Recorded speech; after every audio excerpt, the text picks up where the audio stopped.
Kanjũ ya thikabu kanitha-inĩ wa Gatoreki nĩ hinyĩrĩirie kũria commission ya ithurano na mĩhaka ĩtherie register ya aikia a kura ĩrĩa ĩkahũthĩka ithurano-inĩ kĩnene na ihenya ta ũrĩa kwahotekeka gũtigĩrĩra gũtirĩ mũkenya wĩyandĩkithĩtie ũkaga mweke wa gũcuka mĩtĩ. Ndũmĩrĩri-inĩ yao kũrĩ nyũmba cia mohoro, athikabu aya no matĩtĩrithĩtie bata wa gĩthomo kũrĩ Akenya igũrũ rĩgiĩ gĩthurano, makiuga mahinda nĩ mathiangu na Akenya nĩ mabataire kwĩrwo mũtaratara ũrĩa makarũmĩrĩra. Ihinda-inĩ o rĩu nake mũthikabu mũnene wa kanitha wa ACK Jackson Ole Sepit erĩte commission ya ithurano na mĩhaka ĩtherie mũhuhu wa ũhotekeku wa gũthogwo kwa register ya aikia a kura nĩguo Akenya makorwo na ũmĩrĩru magĩtabania gĩthurano na waragania ya kujua kikamilifu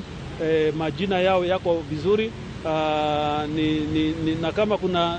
jambo lolote ambalo limetokea kama ile tunasikia kuna uhamisho ya watu katika maeneo fulani, tukitaka kuona ya kwamba warekebishe haya yote, ndio tukifika uchaguzi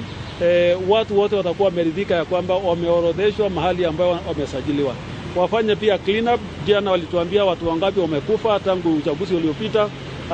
wangapi ambayo makadi zao haijawekwa stakabadhi vizuri. Hii ni nafasi yao ya kufanya ile inaitwa clean up ya register,